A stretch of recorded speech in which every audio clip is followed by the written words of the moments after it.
Paulette Nardal, 1896–1985, was an Afro-Martiniquais writer and journalist and one of the drivers of the development of a black literary consciousness.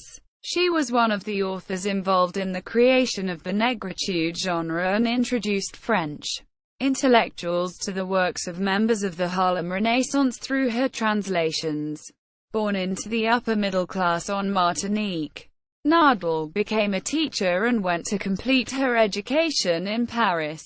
She was the first black person to study at the Sorbonne and established an influential literary salon with her sisters which explored the experiences of the African diaspora.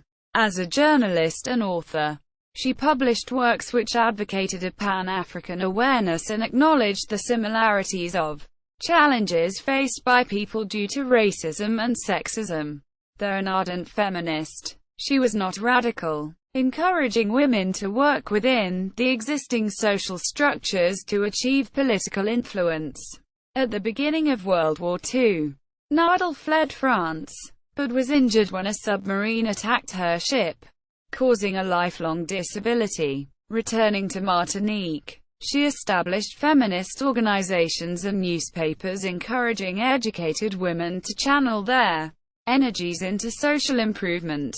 She sponsored home economic training and founded nursery schools for impoverished women.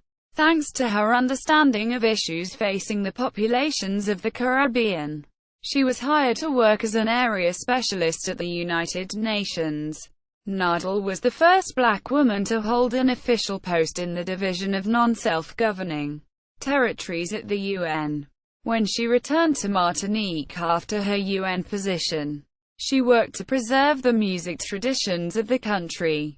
She wrote a history of traditional music styles for the centennial celebration of the abolition of slavery on the island and developed a choir which celebrated the African roots of the music of Martinique. Early life. Paulette Nardal was born on 12 October 1896 in La François, Martinique, to Louise Négritude Achille and Paul Nardal. Her father was a construction engineer who had been trained in France and her mother was a piano teacher. She was the eldest of 7 sisters in the family, which was a part of the island's small upper-middle-class black community. She attended school at the Colonial College for Girls and studied English in the West Indies. After graduating from high school, Nardal became a teacher, but decided to continue her education in Paris. At age 24, she enrolled to study English at the Sorbonne, the first black person to attend the university.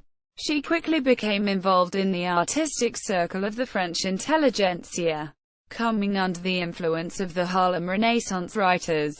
Hosting a salon with her sisters Jane and Andrée, Nardal brought together black intellectuals from Africa, the Caribbean and the United States to discuss their experiences of being black and being part of the diaspora. French years. After completing her studies in Paris, Nardal returned briefly to teaching in Martinique, but within a year was back in Paris.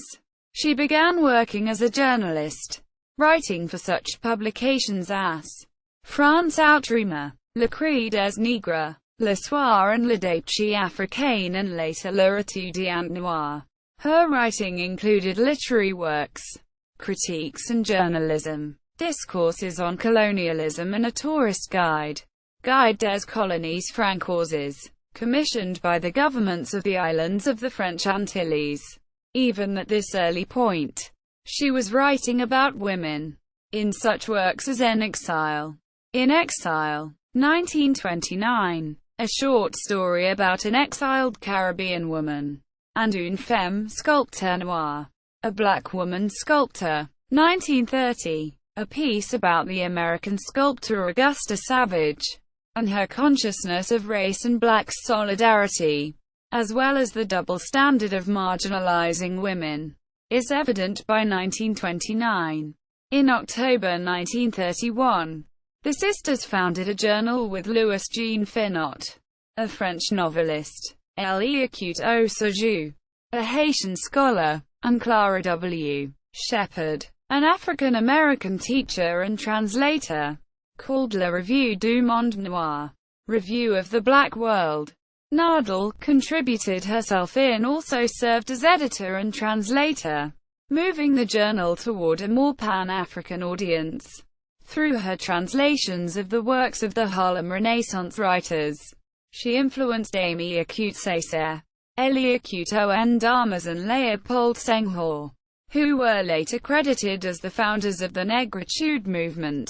As Nardal said, "We were but women, real pioneers. Let's say we blazed the trail."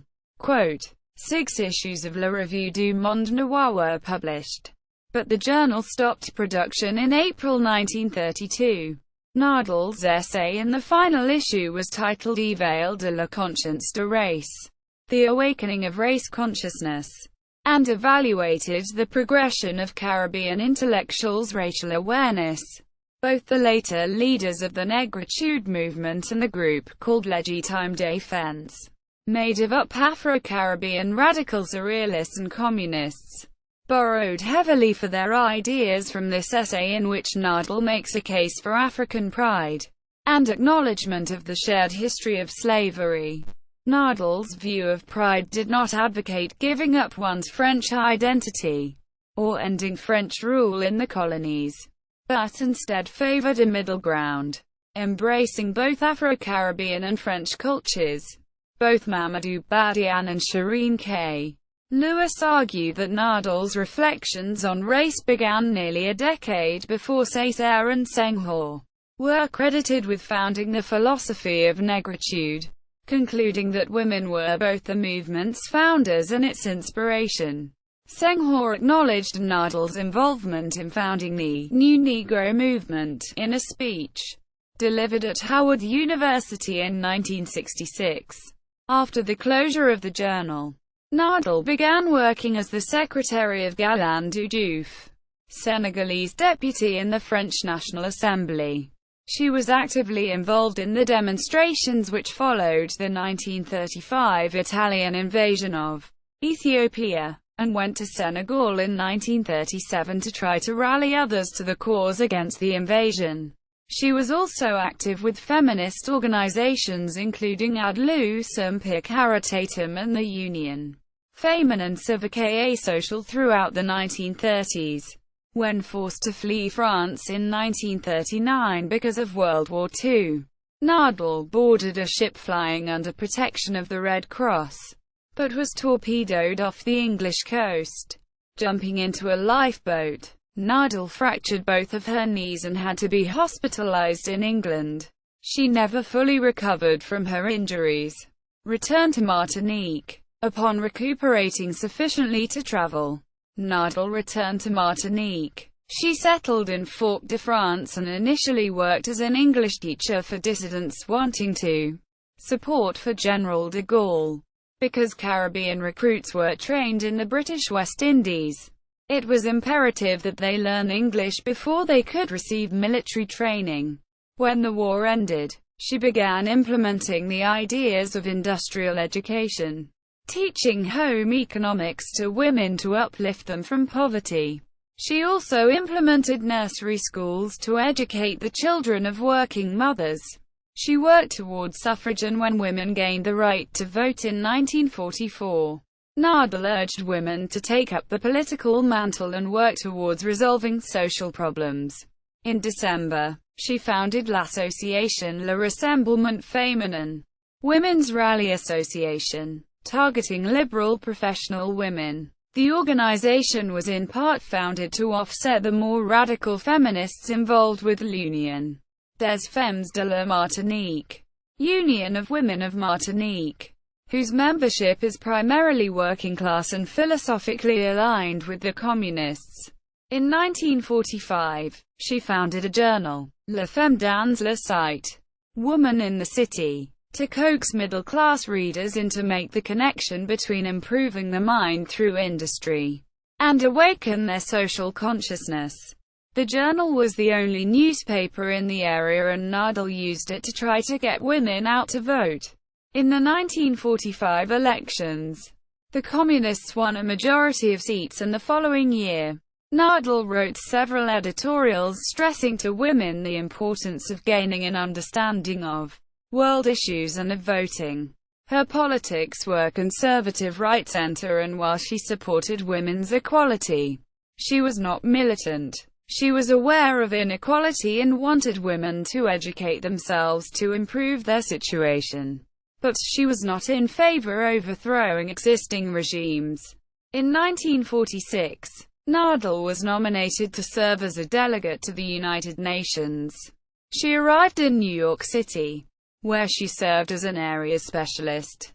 She was the first black woman to hold an official post in the Division of Non-Self-Governing Territories and served for 18 months. Returning to Martinique in 1948, Nardal prepared a history with the assistance of her sister Alice on Martinique's music heritage as her contribution to the celebrations surrounding the centenary of the abolition of slavery on the island. Because the traditional music, bell and lajia, were giving way to jazz, Nardal wanted to improve education addressing the musical traditions. She later founded a choir to promote and preserve African-rooted traditional music, including folk songs, spirituals, classical and South American songs. She continued to publish La Femme dans le Site until 1951. Nardal died on 16 February 1985 in Martinique. Posthumously, Jill Servant made a biographical movie in conjunction with France Antilles TV in 2004 titled Paulette Nardal, La Fierté d'être négresse. Paulette Nardal, proud to be a black woman, about Nardal's life. In 2009, a collection of her essays which had been printed in La Femme dans le Site were translated and published by T. Denian Sharpley Whiting. Citations. Sources: Badian, Mamadou. 2010. The Changing Face of Afro-Caribbean Cultural Identity. Negrismo and Négritude. Lanham, Maryland. Roman and Littlefield. ISBN 978-0-7391-2553-3. Edwards, Brent Hayes. 2009. The Practice of Diaspora, Literature, Translation, and the Rise of Black Internationalism. Cambridge, Massachusetts. Harvard University Press. ISBN 978-0-674-03442-6. Coda, Mété. 19 May 2013. Les femmes Paulette Nardal et Gertie Archimede bientôt au Panthéon. Quote. In French. Malakoff, France. Duta Merwaner. Retrieved the 22nd of February 2016. Lewis, Shireen K. 2006. Race, Culture, and Identity. Francophone West African and Caribbean Literature and Theory from Négritude to Créolité. Lanham, Maryland. Lexington Books. ISBN 978-0-7391-5984-2. Pago, Gilbert. 2000. Renaissance de l'UFM. In French. Fort-de-France. Martinique. Union of Women of Martinique. Retrieved the 22nd of February 2016. Sharpley Whiting. T. Denian. Fall 2000. Femme Négritude. Jane Nardal. Le Défi Africain. And the Francophone New Negro. PDF. Souls. New York City. New York. The Center for Contemporary Black History. Columbia University. 2. 4. 8-17. ISSN 1099-9949. Sharpley Whiting. T. Denian. 2015. Bricktops Paris. African American Women in Paris Between the Two World Wars. Albany, New York. Sunny Press. ISBN 978-1-4384-5502-0. Tesseron, Philippe. The 12th of July 2006. Qui est Paulette Nardal? Quote. In French. St. Denis, i.e. Acute Union Island. Témoignages. Retrieved the 22nd of February 2016. Beyond Négritude. Essays from Women in the City. Albany, New York. State University of New York Press. 2009. Retrieved the 22nd of February 2016. Nos Histoires. Histoire France. In French. Boulogne-Billancourt, France. TF1 Network. 7 October 2009. Archived from the original on 9 October 2009. Retrieved the 22nd of February 2016. Paulette Nardal. 1896–1985. Quote. In French. Paris, France. Association de recherche sur la culture et l'histoire pour l'identité et la vérité de elle. Enseignement. 2007. Archived from the original on 25 October 2007. Retrieved the 22nd of February 2016. Paulette Nardal. 1896–1985. Quote. In French. France. Netflix News. 23 June 2009. Archived from the original on 2 November 2012. Retrieved the 22nd of February 2016. President Senghorst says Negroes have transcended chains. Pittsburgh, Pennsylvania. The Pittsburgh Courier. 15 October 1966. p. 16. Retrieved the 22nd of February 2016 via newspapers.com. U.N. Personality. New York City. New York. The New York Age. The 11th of January 1947. p. 7. Retrieved the 22nd of February 2016 via newspapers.com.